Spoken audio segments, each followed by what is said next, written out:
Ultra filtration is basically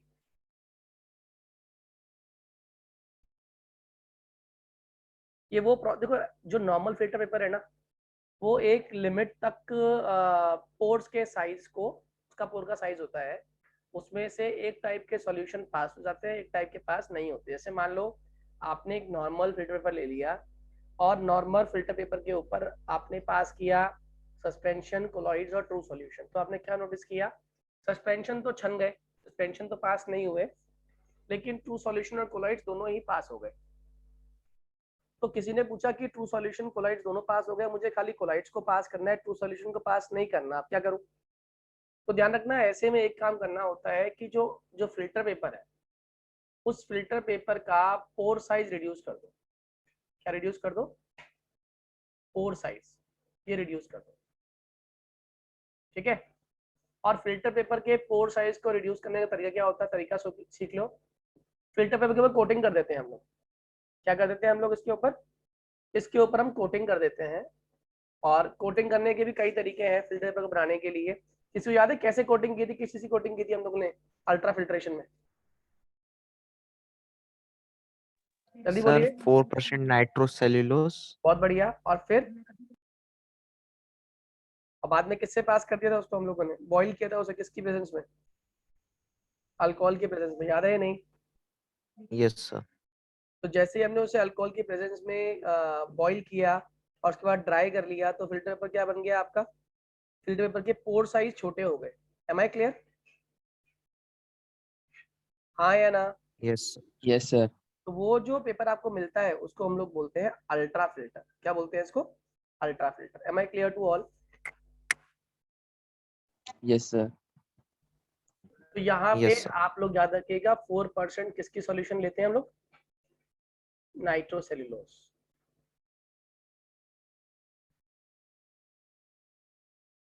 और साथ में इसको फॉर्मेल्डिहाइड में प्लस अल्कोहल के बाद में बॉईल करते हैं और ड्राई करते हैं, जिससे जो इसका पोर साइज है उसके बीच में ये पार्टिकल सेटल डाउन हो जाते हैं। तो पोर साइज ऑटोमेटिकली क्या हो गया? छोटा हो गया। अब छोटा हो गया तो खाली कौन पास होगा इसमें से? ट्रू सॉल्यूशन पास होगा। कौन पास नहीं होगा? आपका कोलाइडल सॉल्यूशन पास नहीं होगा। Am I clear to all? Yes sir. ठीक है। इसके तुरंत बाद आता है नेक्स्ट टॉपिक आप लोगों का अल्ट्रा फिल्ट्रेशन के बाद।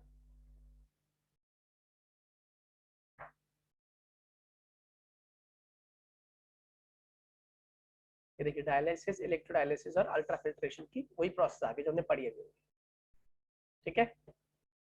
Next comes your properties of colloids. Very important properties, ये आपका बंदा आपने पूछ लेता है आपसे। जब हम प्रॉपर्टीज ऑफ कोलाइड्स की बात करते हैं तो पहली चीज जो आती है सामने वो है ब्राउनियन मोशन। और ये आप लोग जानते हो जिगजैग मोशन को बोलते हैं हम लोग ब्राउनियन मोशन। और जिगजैग मोशन होता क्यों है? क्योंकि पार्टिकल्स की टेंडेंसी तो स्ट्रेट ट्रैवल करने की है, लेकिन जब वो स्ट्रेट ट्रैवल कर रहे होते हैं दे आर कोलाइडिंग। लगातार क्या कर रहे हैं वो कोलाइड कर रहे हैं। जितना कोलिजन होगा पार्टिकल्स का पाथ कैसा हो जाएगा? पार्टिकल्स का पाथ हो जाएगा जिगजैग। इसी जिगजैग मोशन को हम लोग ब्राउनियन मोशन कहते हैं। क्या बोलते हैं? Brownian motion. अब क्वेश्चन एग्जाम में आता है कि आप ब्राउनियन मोशन में अगर आप टेम्परेचर बढ़ा दें, क्या इंक्रीज कर दिया आपने? टेम्परेचर इंक्रीज कर दिया, तो what is the impact of Brownian motion? तो आप बोलेंगे ब्राउनियन मोशन आपका इंक्रीज हो गया। क्या हो गया?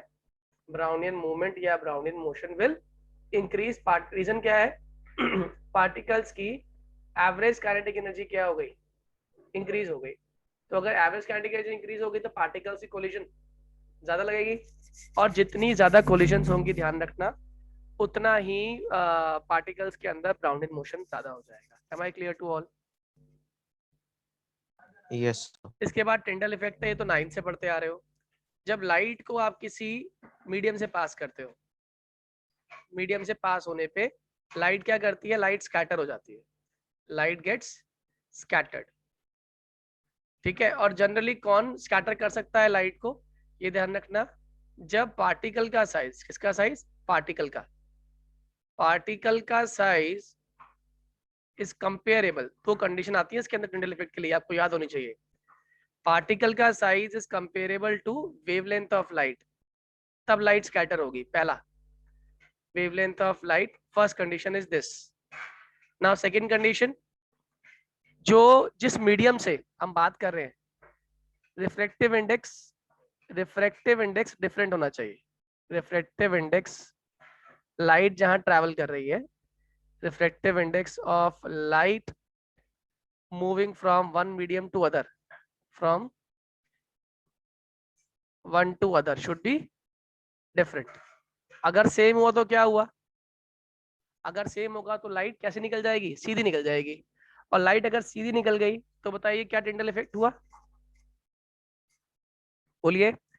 अगर लाइट सीधी निकल गई नहीं तो क्या सर। टिंडल इफेक्ट नहीं हुआ, सर। आंसर है सर। टिंडल इफेक्ट नहीं हुआ। टिंडल इफेक्ट होने के लिए लाइट जिस मीडियम से जा रही है और जिस मीडियम में जा रही है, वो दोनों मीडियम क्या होने चाहिए आपके, डिफरेंट होने चाहिए। एम आई क्लियर, समझ आ गई प्रोसेस।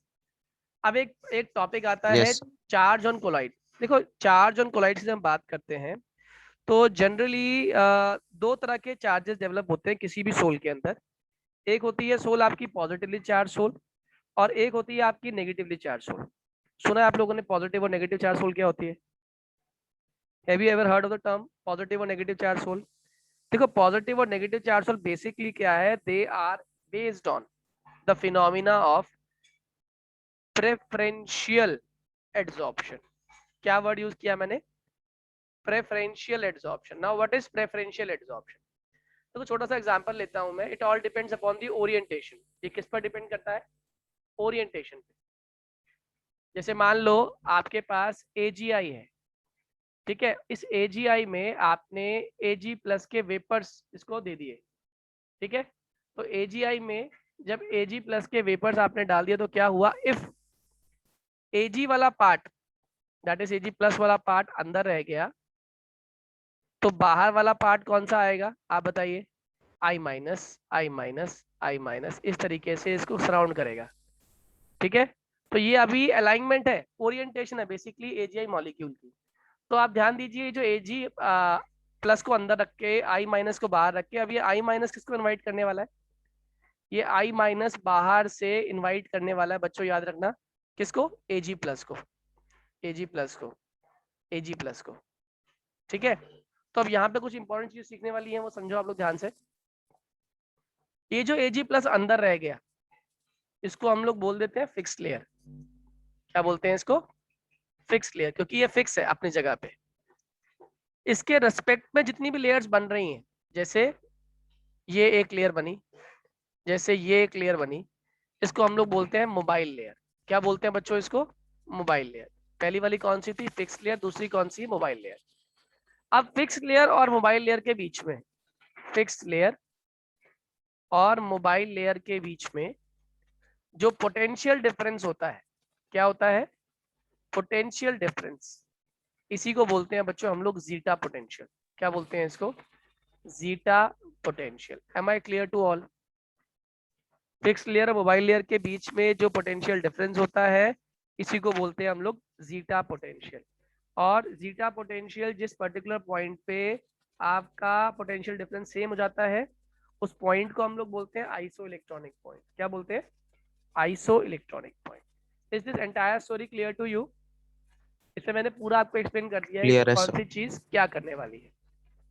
आगे सुनते हैं, अब आगे सुनिए। अब आता है प्रॉपर्टी ऑफ कोलाइड्स, यानी पढ़ लिया टिंडल इफेक्ट कैसे होता है। लाइट को पास किया आपने, लाइट जब पास हो रही है सॉल्यूशन से, लाइट डेविएट हो गई, स्कैटर हो गई। इस डेविएशन का कारण क्या है, पार्टिकल का साइज लाइट की वेवलेंथ का सेम है, और लाइट जिस मीडियम में ट्रैवल कर रही है और जहां से ट्रैवल कर रही है दोनों का रिफ्रैक्टिव इंडेक्स अलग अलग है, इसलिए लाइट ट्रैवल कर पाई, ठीक है। इसके तुरंत बाद वेरी इंपॉर्टेंट प्रोसेस, ये एग्जाम में आती है बच्चों, आपको आनी चाहिए, इलेक्ट्रोफोरेसिस। कई बार पूछा गया, 1 मार्क का क्वेश्चन है। होता क्या है, देखो अगर मैं एक मार्क में लिखूं तो इलेक्ट्रोफोरेसिस का मतलब होता है कि जो बेसिकली इसका पर्पस क्या है, पहले तो ये समझते हैं। इलेक्ट्रोफोरेसिस का पर्पस होता है सोल का नेचर जानने के लिए, ठीक है। तो इसमें होता क्या है, जो कोलाइडल पार्टिकल्स है, कोलाइडल पार्टिकल्स ये मूव करते हैं, और कहाँ मूव करते हैं, दे मूव टूवर्ड्स, किसकी तरफ, ऑपोजिटली चार्ज्ड टर्मिनल, या फिर इलेक्ट्रॉन्स। और क्यों जा रहे हैं आप लोग कॉमन सेंस की बात समझिएगा। मान लो ये जो जा रहा है ये सारे नेगेटिव है, मैं इसको नोट कर देता हूँ रेड कलर से।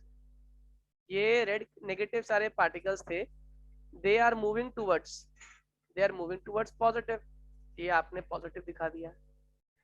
अब नेगेटिव पॉजिटिव तरफ क्यों जा रहा है, ऑब्वियसली बात है फोर्स ऑफ अट्रैक्शन है।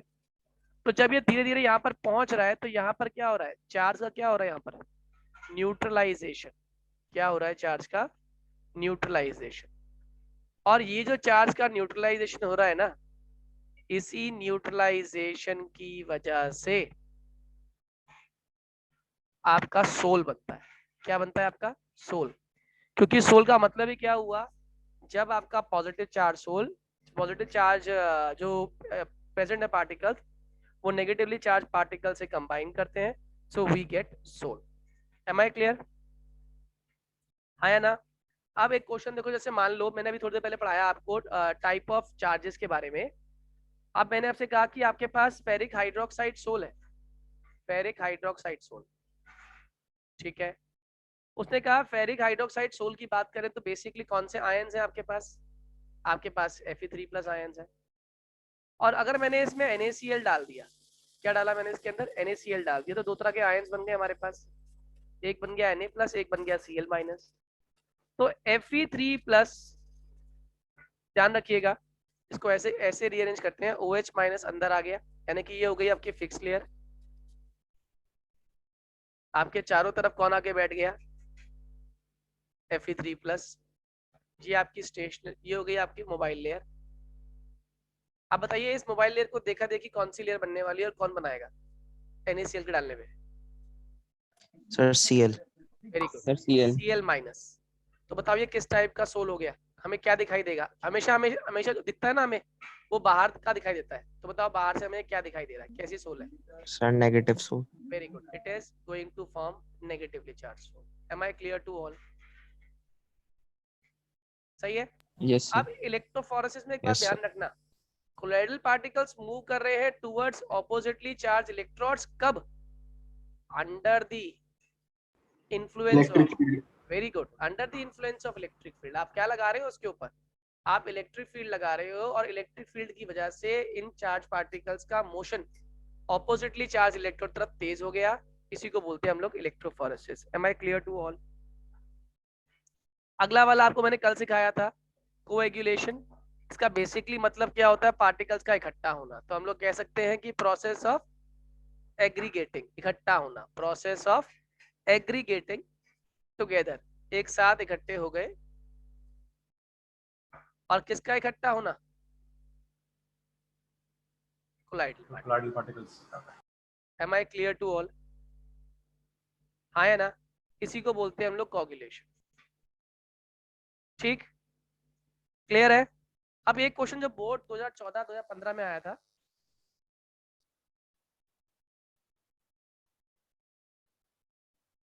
Just a moment,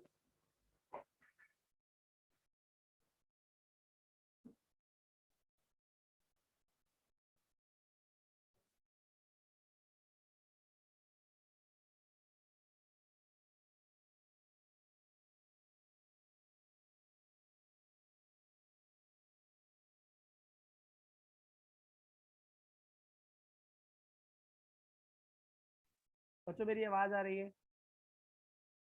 yes sir. Okay, ये दिख रहा है सभी को, इलेक्ट्रोफोरेसिस की बात कर रहे थे हम लोग, दिख रहा है ना। Yes sir. चलिए अब आगे सुनिएगा, इलेक्ट्रोफोरेसिस हो गया हमारा। अब उसने पूछ लिया आपसे कि जो हम कैटाफॉर, ये जो कोएगुलेशन कर रहे थे, कोगुलेशन की बात कर रहे थे हम लोग, कोगुलेशन जो कर रहे थे, कोगुलेशन करने के क्या क्या तरीके हैं, हम किन किन तरीकों से कोगुलेशन कर सकते हैं। तो ध्यान रखना, पहला कोगुलेशन का तरीका तो यही जो ऊपर लिखा हुआ है, इलेक्ट्रोफोरेसिस। आप ऑपोजिटली चार्ज आयंस को अलाउ करो एक दूसरे से मिलने के लिए, मिलने दोगे तो क्या होगा, मिलेंगे तो सेटल डाउन हो जाएंगे, ठीक है। दूसरा, आप दो ऑपोजिटली चार्ज,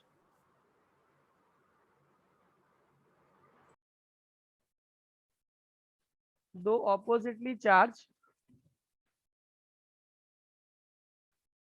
आयंस को आपने क्या किया, मिलने दिया, आयंस आर मिक्स्ड। अगर दो ऑपोजिटली चार्ज आयंस मिक्स हो गए तो भी कोई फर्क नहीं पड़ता, तो स्टेबल बन जाएगा। Next is prolong dialysis. Prolonged dialysis क्या होता है? प्रोलॉन्ग डायलिसिस, प्रोलॉन्ग डायलिसिस का मतलब होता है अगर आप किसी भी चीज को लगातार जैसे मान लो अगर हम डायलिसिस करे ही जा रहे, होता क्या है कि डायलिसिस करने से आप बेसिकली सॉल्यूशन में मौजूद जो इलेक्ट्रोलाइट है उसे आप बाहर निकालने की कोशिश कर रहे होते हो, क्योंकि इलेक्ट्रोलाइट जो है अगर मान लो नेगेटिव चार्ज पार्टिकल्स तो नेगेटिव को सेपरेट नहीं होने देगा, पॉजिटिव को सेपरेट नहीं होने देगा। लेकिन ऐसा भी टाइम आता है बच्चों कि अगर आपने जो रिक्वायर्ड अमाउंट ऑफ इलेक्ट्रोलाइट चाहिए सॉल्यूशन को, वो भी अगर आपने बाहर निकाल लिया तो सॉल्यूशन क्या कर जाएगी? कोएगुलेट कर जाएगी। क्या कहा मैंने? थर्ड इज प्रोलॉन्ग डायलिसिस, जिसको हम लोग, इसका मतलब याद रख लेना कि आप लगातार अगर डायलिसिस करते गए तो जो minimum amount of required electrolyte है वो भी क्या हो जाएगा? वो रिमूव हो जाएगा और वापस से कोएगुलेशन हो जाएगी। जबकि कोएगुलेशन के लिए कोएगुलेशन ना हो इसके लिए भी हम क्या करते हैं, सॉल्यूशन में स्मॉल अमाउंट ऑफ इलेक्ट्रोलाइट मौजूद होता है, जिसको हम लोग प्रोटेक्टिव कोलाइट भी कहते हैं। लेकिन अगर आपने ज्यादा डायलिसिस कर दी तो ज्यादा डायलिसिस से क्या होगा? ये जो प्रोटेक्टिव कोलाइट है ये भी गायब हो जाएगा और पार्टिकल्स आपस में कोएगुलेट कर जाएंगे और सेटल डाउन हो जाएंगे। Am I clear to all? ये कंसेप्ट समझ आ गया सभी को? जल्दी Yes, बोलिए। sir. ठीक है, Yes, sir. इसके तुरंत बाद आता है आपका नेक्स्ट टॉपिक, जिसको हम लोग बोलते हैं इलेक्ट्रोफोरेसिस। हो गया हमारा इलेक्ट्रोऑस्मोसिस, वही है बेसिकली। हाँ, ये जो टर्म है ना कोआगुलेशन और फ्लोक्युलेशन, ये हम लोगों ने कई बार पढ़ा हुआ है। देखो बेसिकली क्या कह रहा है ये, which involves coming together of colloidal particles, और जैसे ही दूसरे के पास आते हैं ये बड़े साइज में पार्टिकल्स में कन्वर्ट होते हैं। कैसे? दोनों के पास चार्ज कैसा था हमारा? दोनों के पास चार्ज ऑपोजिटली चार्ज था। जैसे ही वो एक दूसरे के पास आए दोनों ने क्या कर लिया? अपने आप को न्यूट्रलाइज कर लिया, और न्यूट्रलाइज किया तो पार्टिकल आपस में जुड़ गए तो साइज क्या हो गया? बड़ा हो गया। इसीलिए हम इसको क्या बोलते हैं? कोआगुलेशन और फ्लोक्युलेशन। और जनरली ये कैसे होता है? ये जनरली होता है by the help of electrolyte. Add कर दो इलेक्ट्रोलाइट तो ये पार्टिकल्स आपस में कोआगुलेट कर जाएंगे या फ्लोक्युलेट कर जाएंगे। ठीक है, अब ये इंपॉर्टेंट वैल्यू इसके अंदर, इसे बोलते हैं हम लोग प्रेसिपिटेटिंग पावर या फिर कोआगुलेटिंग पावर। क्या कंसेप्ट है इसका? कहते हैं जो इलेक्ट्रोलाइट आप ऐड कर रहे हो उस इलेक्ट्रोलाइट का मिनिमम से मिनिमम अमाउंट, क्या बोला मैंने?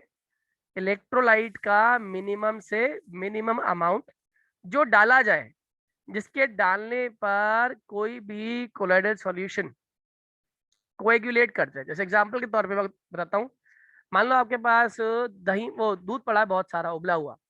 मैंने कहा इस उबले हुए दूध से आपको दही जमाना है, तो दही जमाने के लिए अमाउंट ऑफ दूध, उतने दूध के का दही जमाने के लिए आपको कम से कम कितनी खटाई चाहिए? वो खटाई जो है, वो अमाउंट जो है, वो क्या कहलाती है? उसकी कोआगुलेशन या फिर फ्लोक्युलेटिंग वैल्यू या फिर प्रेसिपिटेटिंग पावर। तो देखिए ऑब्वियस सी बात है, एक अच्छा जो कोआगुलेटिंग एजेंट होता है ना, उसके ऊपर मैग्नीट्यूड ऑफ चार्ज ज्यादा होना चाहिए। क्यों? मैं प्रूव करता हूँ इस बात को।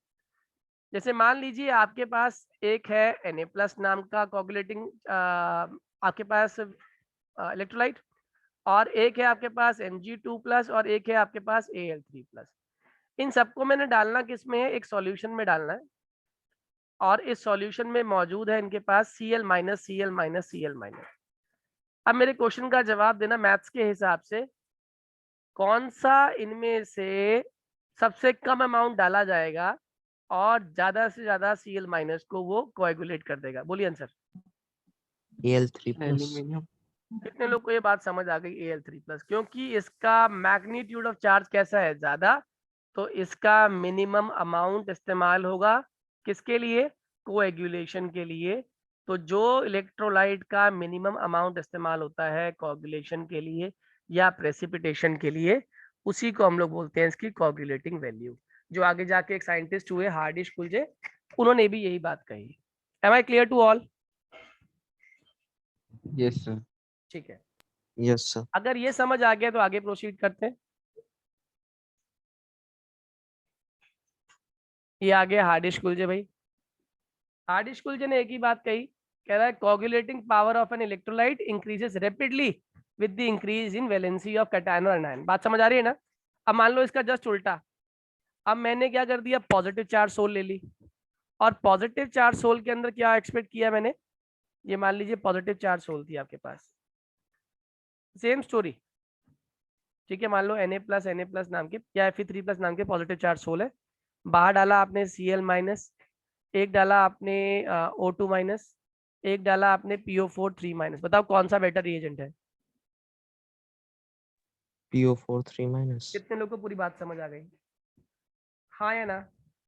यहाँ पे एक ही बात Yes, समझ sir. आ रही है हार्डिश कुलजे के हिसाब से, कि जितना ज्यादा पावर होगी, मैग्नीट्यूड होगा, उतनी ही बढ़िया आप कोएगुलेशन करोगे। Am I clear to all? Yes, sir. Sir एक बार इसका मॉडिफिकेशन बता दीजिए, कई बार मॉडिफिकेशन पूछ लेते पहले हैं इसका। पहले ये बताओ, is this clear to all? सभी लोग बताइए। Yes, sir. Yes, सिर्फ sir. एक ही बच्चा बोल रहा है, बाकी बच्चों की आवाज नहीं आ रही है मुझे। सर मैं भी तो बोल रहा हूँ। बाकी लोग please Yes, raise sir. Your hand, please raise your hand जितने लोगों को क्लियर हो गया। अभी भी गिनती के बच्चों के हाथ खड़े हुए हैं, प्लीज रेज योर हैंड बच्चों, अगर डाउट है तो पूछ लो, अभी राइट टाइम है, फिर बाद में कब पूछोगे, बोर्ड के बाद?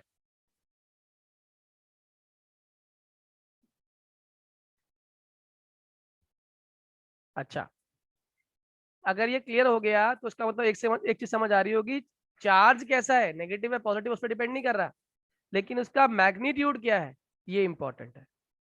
ठीक है, अब जैसे इसने पूछा कि सर इसमें एक मॉडिफिकेशन नाम का क्वेश्चन आता है कि हार्डिश कुलजे रूल में क्या मॉडिफिकेशन है, तो आप इसको प्लीज लिख लो सभी लोग।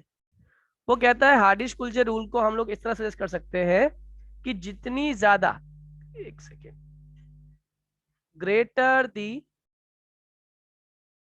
Polarising power, greater the polarising power किसकी, ऑफ द फ्लॉक्यूलेटिंग आयन, जिसको आप फ्लॉक्यूलेट कर रहे हो, of the flocculating ion added, the greater is precipitation. कितने लोगों को बात समझ आ गई? इसने बिल्कुल डायरेक्ट बात कर दी, डायरेक्ट बात कि भैया ऐसा है, जितना फ्लॉक्यूलेटिंग आयन की पावर ज्यादा होगी, उतनी जल्दी प्रेसिपिटेशन होगी। हार्डिश कुलजे रूल को उसने डिफाइन किया था जनरल टर्म्स में, इसने कहा सेशन की टर्म्स में कि भाई ऐसे स्पेसिफिक कर दो कि जितनी ज्यादा पोलराइजिंग पावर है फ्लॉक्यूलेटिंग आयन की, उतनी ही ज्यादा क्या होगी, प्रेसिपिटेशन होगी। Am I clear to all? Clear है सर। सही है, यानी कि अगर मैं बात कहूं तो मॉडिफिकेशन सिर्फ और सिर्फ किसकी टर्म्स में है, मॉडिफिकेशन सिर्फ और सिर्फ पोलराइजेशन की टर्म्स में है, पोलराइजेशन और पोलराइजिंग पावर की टर्म में।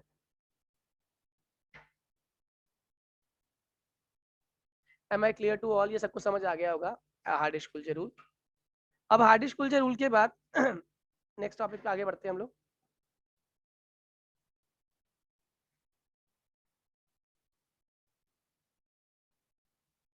ये हम पढ़ चुके हैं। अब आता है नेक्स्ट आपका इमल्शन, है ना? इमल्शन बेसिकली क्या है, जब आप डीपी के अंदर डीएम को मिलाते हैं, और डीपी और डीएम दोनों ही क्या होते हैं, लिक्विड होते हैं। क्या बोला मैंने? डीपी डीएम दोनों ही क्या है, लिक्विड है। और लिक्विड भी कैसे, इमिसिबल लिक्विड। दो इमिसिबल लिक्विड जब आपस में एक दूसरे से आप मिलाते हो तो वो क्या फॉर्म कर लेता है, they results into formation of emulsion. और इमल्शन आपके दो तरह के हैं, एक ऑयल इन वाटर, एक वाटर इन ऑयल। आपको मैं एक बहुत सिंपल सी हिंट देता हूँ, इंग्लिश लैंग्वेज है, केमिस्ट्री भी नहीं है ये। ऑयल इन वाटर में आप देखिए, ऑयल क्या है, डीपी, क्योंकि ऑयल घुलने जा रहा है, और किस में घुलने जा रहा है, वाटर में घुलने जा रहा है, तो वाटर क्या हो गया, डीएम। ठीक है, आजकल के आने वाले घरों में दूध की कंडीशन यही है, फैट कम है दूध में और पानी ज्यादा। इसको याद करने का तरीका, ऑयल इन वाटर, वाटर ज्यादा और फैट कम, एग्जांपल होता है मिल्क। इसका जस्ट उल्टा, आजकल मार्केट में कौन सी चीजें महंगी बिकती हैं, जिसके अंदर हम कह देते हैं कि इसमें पानी कम है, फैट ज्यादा है, जिसको हम लोग मॉइस्चराइजिंग क्रीम्स कह देते हैं, बटर कह देते हैं, क्रीम कहते हैं, दूध से ज्यादा महंगा है। क्यों? उसके अंदर डीपी कौन हो गया? डीपी वाटर हो गया और डीएम क्या हो गया? ऑयल हो गया। Am I clear to all? Sir Himachal तो कट गया ना? आपको ये समझ आ गया? क्वेश्चन समझ आ गया डीपी डीएम वाला? ये डायरेक्टली ऐसे नहीं पूछा जाएगा आपसे। जो हमने टेबल याद है, टेबल इमल्शन वैसे कट गया आपका, लेकिन मैंने कल आपको एक टेबल लर्न करने के लिए कहा था, जिससे मैंने कहा था Yes, sir. DP DM sol याद कर लेना, उसमें एग्जाम्पल है और वो आ सकता है। Am I clear to all? Yes, sir. ठीक है, इसके बाद आ जाइए लास्ट में इसकी एप्लीकेशंस आती हैं, और एप्लीकेशंस आप लोगों को लगभग सभी को आती है। बताइए एप्लीकेशन कौन कौन सी हैं? सर्विस केमिस्ट्री की एप्लीकेशन बोलिए, पहली एप्लीकेशन। Sir silica gel. नहीं नहीं, एप्लीकेशन बेटा कहाँ का इस्तेमाल होता है? Sir coagulation of blood. Coagulation of blood, very good. और हाँ दूसरा सर। आपने ये पढ़ा होगा कि स्काई जो होता है ये किस कलर का दिखाई देता है? कैटलिस्ट हमारा हट गया हुआ है। सीवेज डिस्पोजल स्काई में ब्लू काम कलर आता का है, वो mostly टिंडल। काम आता है क्लींजिंग एक्शन ऑफ सोप में, मेडिसिन में और फॉर्मेशन ऑफ डेल्टा में। अब ये समझ लो कैसे कैसे होते हैं, एक बार थोड़ी हिंट दूंगा, चैप्टर हमारा समाप्त हो जाएगा उसके बाद। देखिए डेल्टा की बात कर लेता हूँ पहले। डेल्टा कैसे फॉर्म होता है आपको मैंने सिखाया था। जितने भी आपके रिवर्स और एस्चुरीज होते हैं, रिवर्स ये अपने साथ क्या कैरी कर रही होती हैं? ये मान लो ये अपने अंदर सिल्ट पार्टिकल्स कैरी कर रही है जो कि पॉजिटिव चार्ज के हैं, और ये वाला सिल्ट पार्टिकल कैरी कर रही है जो नेगेटिव चार्ज है। ये जाके कहाँ मिल गया? जाके मिला सी के अंदर, और सी जो है हमारा, इसके अंदर NaCl नाम का इलेक्ट्रोलाइट पहले से मौजूद है। अगर NaCl है तो NaCl दो हिस्सों में टूटा हुआ है, Na+ और Cl-। जब ये पॉजिटिव वाला पार्ट आएगा तो ध्यान रखिए क्या होगा। अगर ये पॉजिटिव पार्ट है आएगा तो यहाँ पे ये वाला Cl- इससे कंबाइन कर जाएगा, और जब नेगेटिव वाला पार्ट आएगा तो Na+ इससे कंबाइन कर जाएगा। बेसिकली चार्ज का क्या हो रहा है? यहाँ पे चार्ज का न्यूट्रलाइजेशन हो रहा है, और चार्ज जैसे जैसे न्यूट्रलाइज होगा यहाँ पे हैवी पार्टिकल्स इकट्ठे होते जाएंगे, जिसको हम लोग क्या बोलते हैं? Delta. Am I clear to all? Rivers और एस्चुरीज क्या कैरी करती हैं अपने अंदर? They carry charge ions when they meet ocean water और sea water, the electrolyte present in it, that is NaCl, it coagulates or precipitates the charged ions and delta is being formed। मेरी बात समझ आ रही है? Purification of water में भी आपको पता होगा एलम का हम इस्तेमाल किया करते थे, K2SO4.Al2SO4 होल थ्राइस .24H2O, ये एलम होता है। और एलम का फंक्शन क्या होता है? ये आयनाइज होता है अपने कॉरेस्पॉन्डिंग आयंस में। क्या क्या आयंस बन रहे हैं? 2K+ SO4 2-, ठीक है। साथ में क्या मौजूद है इसके? एक सेकंड बच्चों,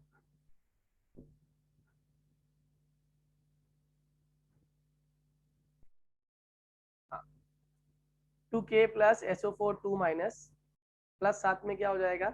2Al3+, इसके साथ में 3SO4 2-, प्लस साथ में हो गया आपका 24H+ और 24OH-। ये सारे आयंस मौजूद हैं। अब वाटर में बहुत सारी इम्प्योरिटीज हैं। वाटर में आपकी n नंबर ऑफ इम्प्योरिटीज हैं। कोई पॉजिटिव इम्प्योरिटी है, कोई नेगेटिव इम्प्योरिटी है। तो क्या होगा? नेगेटिव को बैलेंस करने के लिए पॉजिटिव आयन, और पॉजिटिव को बैलेंस करने के लिए नेगेटिव आयन। इससे हमारा जो सोप होता है, इससे जो वाटर होता है हमारा पानी, वो साफ हो जाता है। ऐसे ही सीवेज डिस्पोजल काम सुन लो। क्या होता है जब हम गंदे पानी को पास करते हैं, तो गंदे पानी को पास करने के बाद अलग अलग चैम्बर्स बने होते हैं। बेसिकली मान लो पहले वाले चैम्बर के अंदर पॉजिटिवली चार्ज सोल प्रेजेंट है, तो जैसे ही ये सीवेज वाटर जो है ये पास होगा, तो इस सीवेज वाटर में प्रेजेंट जो नेगेटिवली चार्ज इम्प्योरिटीज हैं वो क्या होने वाली हैं? वो कोलाइड होने वाली है। मेरी बात समझ आ रही है? वो कोगुलेट हो जाएंगी और यहाँ पे आपका नेगेटिव चार्ज रुक जाएगा। अब आगे कौन पहुंचा? यहाँ से यहाँ आपने अगले वाले चैम्बर में क्या किया? नेगेटिव चार्ज सोल रखी हुई है। अब यहाँ से जो बचते बचाते जो पॉजिटिव चार्ज सोल पहुंची यहाँ पे, तो यहाँ पे उसे क्या मिल गया? नेगेटिव चार्ज सोल, और नेगेटिव चार्ज सोल ने पॉजिटिव चार्ज क्या कर लिया? इसको न्यूट्रलाइज कर दिया। Am I clear to all? बात समझ आ गई सभी को? Yes, sir. तो these are few application. Yes sir clear. एक आपका जो है ना स्मोक प्रेसिपिटेटर, स्मोक स्क्रीन, ये इस्तेमाल करते हैं आप लोग, सोल्जर्स इस्तेमाल करते हैं। और जनरली ये स्मोक स्क्रीन का फंक्शन भी यही है कि जो स्मोक होता है बनता कैसे, पहले तो ये समझो। स्मोक स्क्रीन बनाने के लिए किसको किस पर एब्जॉर्ब करते हैं? एनीवन? स्मोक स्क्रीन कैसे फॉर्म होती है? नोट्स इसका मतलब पढ़ के देखे ही नहीं है, लास्ट में लिखा हुआ था नोट्स के लास्ट पेज पर कि स्मोक स्क्रीन फॉर्म कैसे होती है। सर वो कॉर्ट्रल प्रेसिपिटेटर वाला जो था। ना ना ना, सिंपल स्मोक स्क्रीन। सॉलिड और गैस से किस कौन से सॉलिड होते हैं इसके अंदर, कौन गैस होता है इसके अंदर? सर डीपी सॉलिड होती है और शायद सर नहीं, डीपी सॉलिड होती है और गैस डीएम होता है। डिस्पर्स फेस क्या है इसके अंदर? Solid solid. और डीएम क्या है इसके अंदर? गैस। पक्का? शायद ये गलत। उल्टा बोल दिया। एयर जो कार्बन, जो है कार्बन सॉलिड है डीपी, और हाँ आप लिक्विड बोल रहे थे, गैस बोल रहे थे डीएम इसका? सर क्या बोला आपने? गैस बोला, गैस। सॉलिड डीपी है, करेक्ट है। डीएम कितना हो जाएगा इसका? डीएम गैस हो जाएगा। Gas gas. तो इस केस में जो ये कंपाउंड बनता है ये स्मोक बनता है। और बेसिकली स्मोक स्क्रीन का फंक्शन हम लोग वॉरफेयर में करते हैं। एक आपका स्मोक प्रेसिपिटेटर भी होता है बच्चों, एक और एप्लीकेशन इसकी आप चाहो तो लिख सकते हो, स्मोक प्रेसिपिटेटर। और ये गाड़ियों में लगा होता है, चिमनीज में लगा होता है। और इसका फंक्शन क्या होता है, सेम कहानी समझ लो। होता क्या है कि जो बड़ी बड़ी इंडस्ट्रीज है उसके ऊपर टॉप पे आपने देखा होगा चिमनीज लगी होती है, और वो चिमनीज का फंक्शन क्या होता है, धुएं को बाहर छोड़ना। अब मान लीजिए इस चिमनी के अंदर से ये जो फैक्ट्री है ये सल्फ्यूरिक एसिड फॉर्मेशन फैक्ट्री है, तो इसमें से SO2 गैस निकलती है, SO3 गैस निकलती है। तो इस दौरान मान लो ये नेगेटिव चार्ज पार्टिकल्स भी धुएं के साथ बाहर निकलने की कोशिश करेंगे। अगर बच्चों ये बाहर चले गए ना तो बहुत दिक्कत होगी, बताओ क्यों? क्योंकि बाहर क्या प्रेजेंट है, क्लाउड्स में क्या प्रेजेंट है, वाटर। तो वाटर इनसे कंबाइन करता है एंड इट कम्स आउट। हाँ, ये H2SO4 बन जाएगा और एसिड ड्रेन हो जाएगी। H2SO3 फॉर्म करके, हालांकि H2SO4 नहीं बनता, सल्फ्यूरस एसिड बन सकता है, बनेगा तो सल्फ्यूरस एसिड बन गया तो क्या हो जाएगी, एसिड रेन। और एसिड रेन हो गई तो मेटल को डैमेज, बिल्डिंग्स को डैमेज, इंसान को डैमेज, प्लांट्स को डैमेज, सबको डैमेज होगा। इसीलिए क्या हुआ कि जो एनवायरमेंटल पॉल्यूशन एक्ट के हिसाब से जितनी भी फैक्ट्रीज हैं उनके अंदर से निकलने वाला धुआं, उनके अंदर से निकलने वाले पॉल्यूटेंट्स, वो पहले से ही ट्रीट करोगे आप। अब ट्रीट कैसे करें, कहाँ से खर्चा करें इतना? तो थोड़ी सी कॉमन सेंस यूज करी। इन्होंने क्या किया, जो चिमनी है इसके जो साइड्स हैं इनको इन्होंने ऑपोजिटली चार्ज आयन प्लेट्स लगा दी, मेटल की प्लेट्स लगा दी। एक पे चार्ज प्रोवाइड कर दिया पॉजिटिव और एक को चार्ज कर दिया नेगेटिव। अगर आप धुआं निकलेगा और इस धुएं के अंदर आपके क्या प्रेजेंट है, नेगेटिव चार्ज पार्टिकल्स, तो ऑब्वियस सी बात है कहाँ की तरफ अट्रैक्ट हो जाएंगे, इस पर अट्रैक्ट होंगे। और इस पर जैसे अट्रैक्ट हो जाएंगे आप जानते हो यहाँ पर इकट्ठे हो जाएंगे। इकट्ठा हो जाएगा तो क्या इकट्ठा हुआ, डर्ट इकट्ठा हुआ ना, क्योंकि अब पार्टिकल का साइज क्या हो चुका है, बढ़ चुका है। और अगर डर्ट इकट्ठा हुआ है तो इसे बाद में सफाई करके आप साफ कर लेते हैं ऐश की फॉर्म में। Am I clear to all? बच्चों समझ आ गया सभी को? Yes sir. हाँ सर। ठीक है, तो ये चैप्टर हमारा समाप्त हुआ, सरफेस केमिस्ट्री। ठीक है, इसकी एनसीईआरटी एक्सरसाइज एक बार जरूर देख लीजिएगा आप। एनसीईआरटी एक्सरसाइज अगर आपने देख लिया, इंडेक्स देख लिया और ये एक बार रिव्यू देख लिया इसका, तो ये चैप्टर आपका बोर्ड के लिए तैयार है। जिनके पास टुगेदर और दूसरी बुक्स है वो एक बार आंसर जरूर पढ़ लें। ऐसे चैप्टर बिल्कुल नहीं छोड़ने जो प्योर थ्योरी है। थ्योरी वाले चीजें सारी ज्यादातर रिपीट होती हैं, और एक बार आप निगाह मार लोगे तो आपको आइडिया हो जाएगा कि मुझे कितना आता है कितना नहीं आता।